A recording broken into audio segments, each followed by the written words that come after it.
Hello people, John the Biker here, welcome to the channel. Today I'm doing a bike review on the V-Strom 1050 XT. So this is the new Suzuki V-Strom for 2021 and it's the 1050 XT model. And it's a bike that I've had my eye on for a few months now, since it was released earlier on in the year. Never been a fan of the older V-Stroms. There was always something about the way they looked I never liked. But when I seen this one getting released, it was back at the beginning of the year if I'm right, there was something about it that I liked straight away and I could never put my finger on it, so I'm going to try and figure out what it is today. So I only picked this up about 20 minutes ago. I don't actually have it for a great length of time, so I'm going to kind of have to rush this video a little bit. But I'll try and cover all the usual stuff that I usually cover. So I'm just going to dive straight in and just talk about my initial impressions of the bike. Now straight away when I got on the bike, the first thing I noticed is how light it feels. So this has got the V-twin engine in it. And obviously I've never really ridden many bikes with that style of engine. Obviously I've been out in a few of the cruiser styles, but they've always been dead low. This is quite high up. So the weight of the bike has obviously been distributed really well with the engine being so low down in that V shape. But that was the first thing I picked up on the bike, was how light it feels, and even just flinging it around corners and stuff like that, it feels really stable. There's no hesitation. It's like instant confidence on it. So that's the first thing, was how light that the bike actually feels. Now, off the top of my head, the bike does weigh about 240 something kilograms, so it is a heavy bike. But like I say, the way that they've engineered it, or sorry, the way they've distributed the weight, it worked really well. And that was the first thing I noticed about it. The next thing that came to mind as soon as I started riding the bike was how comfortable it was. Now the seat is, when you first sit on it, it does feel very angular. It's kind of strange, but once you get past that little bit, it's actually really comfortable to sit on. I'm in a really nice riding position. My arms are kind of slightly bent, my back's straight. I'm slightly leaning forward, I guess, but not a great deal, and my legs are at a nice 90-degree angle. Remember, I'm 5'11", so obviously different heights you're going to be sitting differently, but for me, average height, average weight, I'm really comfortable on this bike.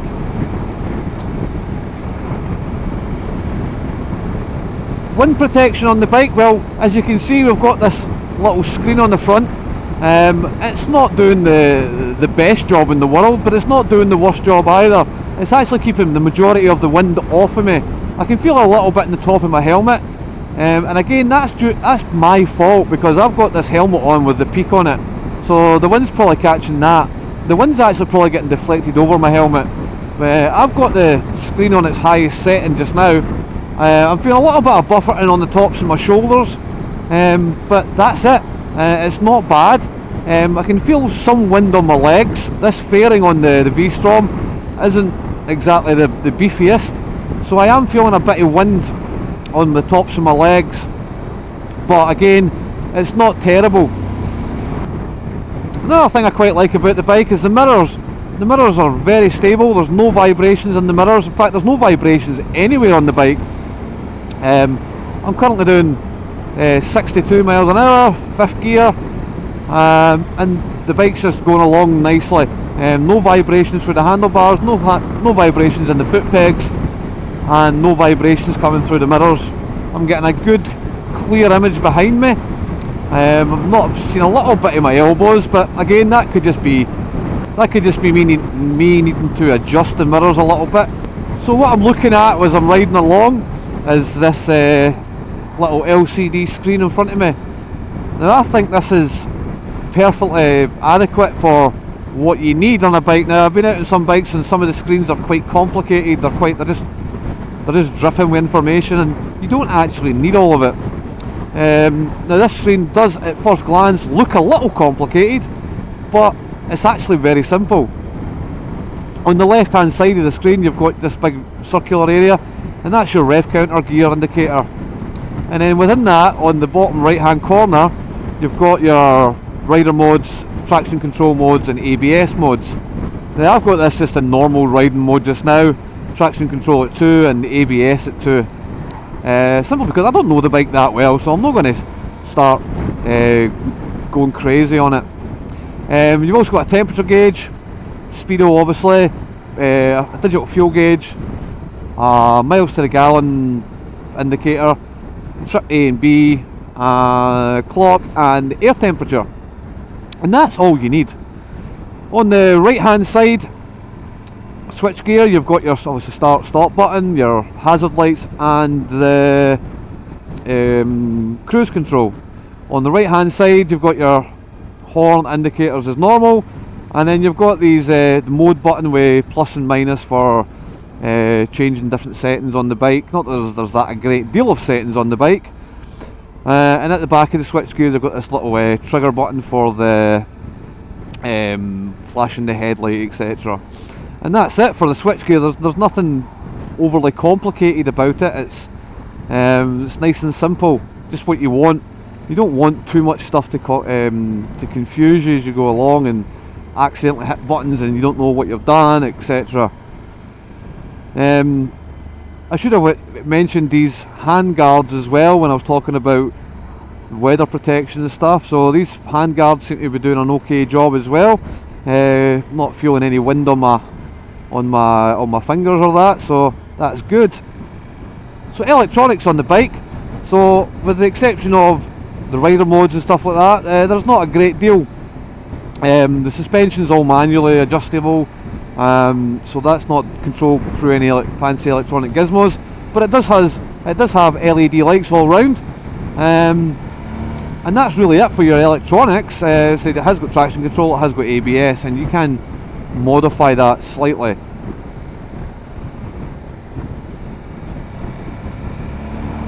So actual riding the bike, the feeling the power of it, etc. So it is a 1050cc or a 1039cc if I remember correctly, and it's perfectly adequate for real world speeds, etc.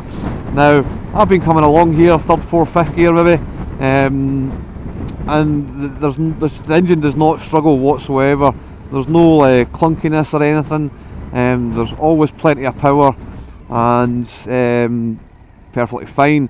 The gearbox itself is nice and smooth. There's no real clunkiness. I quite like clunky gearboxes if you've watched any of my videos, and you've heard me saying that in the past. But it's not too clunky. It's nice and smooth. So yeah, the engine's really good. So I'm going to give that top marks. I quite like the engine in it. I like the power delivery, etc. The brakes on the bike, so I'll go through the specs with the brakes, but it's got twin discs on the front and a single disc on the back. It has been quite heavy rain the last couple of days here, so I'm expecting the roads to be a little bit greasy, so I'm not really wanting to test the brakes too much, but we'll have a quick look. Nothing coming. So oh yeah, the front brake is very powerful. Let's get back up to speed, have another nice wee look. Nothing there. Yep, back brake, kind of what you would expect. Not the most powerful thing in the world, but yeah, it'll stop me, and I've not had any issues with stopping the bike anyway in the short time that I've had it. So again, the brakes do a good enough job for me. So the suspension on the bike, now like I said earlier, there is no fancy electronics on the bike to control the suspension, but I can tell you right now, this bike is super comfortable. I'm not feeling any bumps in the road. It's really nice and smooth, so no like jolting pain going up my back or whatever. It's obviously set perfectly for me, or as near perfect for me as I can imagine. I've not touched it. The front suspension is adjustable, using the usual little turning things there. And the rear suspension is adjustable as well. There's a little lever, same as it's on the Versys, etc., or the same kind of idea, I should say. But again, it feels perfectly fine for me. So yeah, the suspension works really well. Actual manoeuvre in the bike, like I said at the start, the bike is super light, so it's very flickable. It has a 19-inch front wheel and a 17-inch rear wheel, but that 19-inch front wheel is obviously for when it goes off-road. Now, when I was talking to the sales rep before I left, he was telling me that he's took one of these off-road and they said it works perfectly fine. So I'm not going to do any off-roading, simply because it's not my bike, and well, I've never done any off-roading, so I don't want to make a fool of myself. But this bike is perfectly capable of going off-road. Now, I don't think it would be extreme off-roading, but the way he was talking, it's perfectly fine. So I'm just going to try and find somewhere to pull over and then maybe have a little look around the bike and tell you some of the specs on the bike. This will do us, I think. So I'm not from this area, so I'm not very sure the best places to go, but this looks adequate enough. This big car park, there's like a kids play area or something up there, so I'll just park it here at the front of these trees. So neutral is nice and easy to find. Maybe. This thing you can see flashing here, this H, this is the hill stop. So the bike can detect it's on a hill, and the idea is it won't roll backwards. I don't know if I would trust that fully. Yeah, that'll be alright there. And we'll just turn that off just now. So there it is, 2021 Suzuki V-Strom 1050 XT. So this is the top of the range model. This one actually comes with all the aluminium boxes, etc. They've just not put the panniers on for whatever reason today. But as you can see, it's a nice bike. This is obviously in the yellow and the blue. It does come in a red and white, blue and black, black, and there's a black and white as well. I quite like the red and white one. I'm not too keen on the yellow, but I do like the wheels on it. I like the gold rimmed alloys. Right, so let me just get my notes. So let's have a look at the engine first. So there you go, that's your V-twin, 1037cc. It's producing about 99 horsepower, and I think it's 103 newton meters of torque at about 4,000 revs. It has got the 6-speed wet multi-plate clutch system in it, and like I said, it works really well. I'm quite impressed with it, how nice and smooth it is. Being someone who doesn't really like, being someone who likes the clunkiness. So let's have a look at these brakes in the front. So twin disc 310mm Tokyo 4 piston calipers, one on each side obviously, and they work really well. It's probably the best front brake I've been on a bike, to be honest. On the back, it's just your standard 260mm disc, and I believe that's a Nissan caliper that's on the back. I don't understand why they've got two different ones. As I said at the start, the bike comes with a 19-inch front wheel, 17-inch rear, and I believe it will come standard with these Bridgestone Battle Axe Adventure tyres. Obviously this is the top of the range model, so it's got the gold alloys. The other ones are just like the black cast ones. So the wet weight of the bike's 247 kilograms. Like I said, it's not the heaviest bike in the world, but it's not the lightest either. But you don't feel it, honestly. It feels super light, and I think it's just the way that it's been distributed. The seat height on the bike is 850 millimeters, I believe it is. I don't believe you can adjust this seat height. But say I'm 5'11" and I feel perfectly fine. I can get flat-footed on it. Obviously, if you're slightly smaller, you might struggle. The salesman, he was saying he was about 5'6", and he's kind of on tiptoes. The seat is kind of narrow, so maybe that's helping a lot for me as well. But I said the seat is comfortable and it's a good height for me, I think. The fuel tank, 20 litre tank. Obviously it's hidden behind all this fern, but 20 litres, it could probably do maybe a bit bigger if you're going on longer journeys, but 20 litres is ample, I guess. And the Suzuki website claims it gets a tad under 59 to 60 miles to the gallon. So not too bad, but it could be better that way, I guess. I think a bigger tank would have been good. that's just my personal opinion. So electronics, like I said, it's got LCD lights, or LED lights, back and front. So they changed it for this year with this more square light, and it's more angular, the actual fairing, and I think that's what I didn't like about the old one. I think I didn't like the pointiness of it. I certainly didn't like the headlight on the old one, but this one certainly does look a lot better, look wise. This is the adjuster for the suspension, so it's the same idea as what's on my Versys.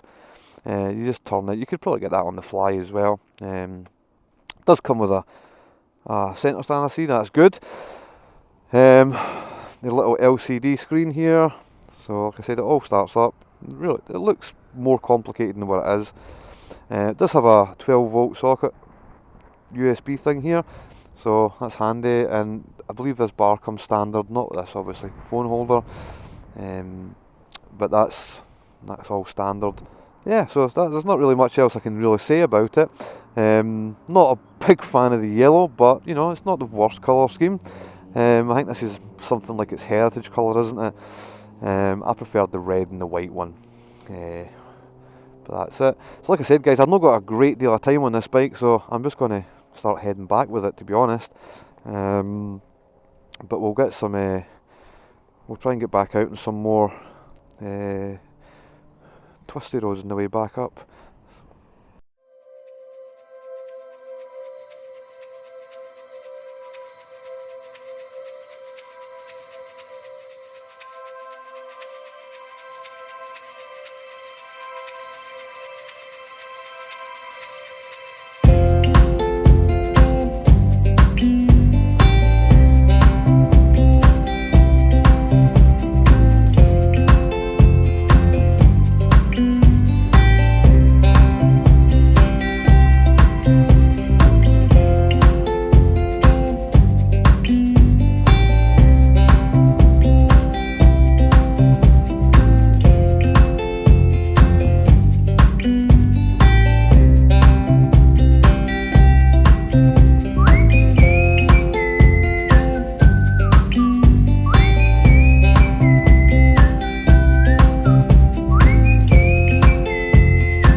So I've just switched the bike into its sports mode, I guess, or mode A, and we'll have a wee look at this, see how this goes. Now, like I said, I'm not overly familiar with these roads, so I'm not going to be tanking it along here, but it's worth having a wee look.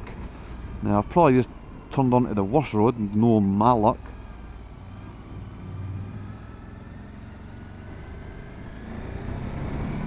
So something I didn't talk about yet is how does the bike sound. Now you never get to hear how the bike sounds properly through the helmet cam, through the helmet microphone, but I can tell you the bike sounds absolutely great. This has just got the standard exhaust on it, but it sounds really good, and then when you wind it up it really does go. Better just watch myself, 'cause I don't know these roads that well. But wow, that's super fun. It just wants to go, there's just so much power. So much, and that's it in the sports mode, so there's a huge difference between mode A and mode B. It just wants to go. Not the twistiest road in the world, but it gave me a good idea that, you know, if I wanted that wee bit extra power, I'm going to have it. It's there. So yeah, there's plenty, there's more than enough power in the V-Strom 1050. Not that I didn't think there would be. It's a lot of fun. Now, final thoughts on the bike. So I said at the start, there was always something about the V-Strom that I didn't like. And I could never put my finger on it, what it actually was I didn't like about it. I've not figured it out. I don't know, I think it's one of those subjective things. I think it's the way it looks. There's just something about the way it looks that I don't like. Now, good points and bad points about the bike. We'll start with the bad. So wind protection, not the best. Like I said, I do feel a lot of buffeting on my legs and some of my shoulders. Not terrible, but I think for this kind of bike you would be looking for a bit more wind protection. The screen is kinda, it's not the best screen in the world. Not the worst either, but I think a bigger screen. Again, you know yourself, there's aftermarket products everywhere. You probably get a better screen. But I think, you know, being a brand new bike, the last thing I want to do when I buy a brand new bike is start spending money buying new bits to make it better. That's just me. I don't like doing that. I don't mind if I buy a second-hand bike where I've managed to save myself some money and then upgrade a few things as I go along. But no, so the wind protection is not the best for me. Now the fuel tank, again, I think that could have been a little bit bigger. But again, 20 litres, you know, it's better than some bikes, I guess. But I just think they could have added more fare into it, and with a bigger fuel tank, and I think that would have helped a little bit with the wind protection. But again, these bikes are probably done at a cost, aren't they? So I know I think they were trying to keep these bikes as low as possible price wise. So things I like about the bike, so the suspension's brilliant, the brakes are brilliant, and the engine's brilliant, and that's really all you really want in a bike, right? Everything else is just extras. We don't need them. All these electronics, things like that, okay, yeah, they're nice to have, they're fine when they're there, but if you don't use them, then you're paying money for something you don't need to. And if it was a choice between the two same bikes, one with electronics and one without, I would probably go for the one without, because it's the exact same bike, and the electronics is just more things to go wrong. But probably the thing I like the most about the bike is the comfort. It's very comfortable to ride. Second most, probably the power, because the engine's fantastic in it. And then the brakes are really, really good as well. No hesitation when it comes to stopping. So that's the things I liked about the bike. So I think that'll do it for me. Like I said, I don't really have a great deal of time with this bike. I've actually got to go hand it back now. It's a bit of a shame. I would have liked to have got to know it a little bit better, but that is what it is. So as normal, if you've liked the video, please hit the like button. Any comments, please leave them and I will answer them. And if you want to subscribe, please hit the subscribe button. I am starting to notice I am getting some subscribers now, and a lot more likes, and most of my videos that get liked or viewed are the review videos. So I am going to do more reviews, but obviously we're coming into that time of year where the weather's going to start turning for the worst, and being up here in Scotland, we kind of get hit with it fairly early on. So the videos might not be every week, as not that they have been every other week, but they will come whenever I get a chance to do them. I do have I have made arrangements to take out certain other bikes. I generally take out the bikes that interest me, but I am willing to take out other bikes. If anybody's got any suggestions of what bikes to try and get a hold of to take out, and then let me know in the comments, and I'll do what I can. I was thinking the other night there, I have never ever ridden a sports bike, a proper sports bike. So I was thinking about maybe arranging going out and, I don't know, like a Kawasaki Ninja or something like that. I got on quite well with the Kawasaki guys and girls, so I may speak to them about going out in a Ninja or something like that. But yeah, just let me know and I'll see what I can do. Anything else you can suggest as well, if you want to see things, how things are done, etc. Just again, leave a comment and I'll have a look at it. I was asked a few weeks ago about my helmet, etc. People were asking what helmet I use, so I've left that in the comments for that. But yeah, anything at all, just let me know, and I will try and get back in touch with you as soon as possible. So that'll do it for today. Thanks for hanging around, and ride safe, guys.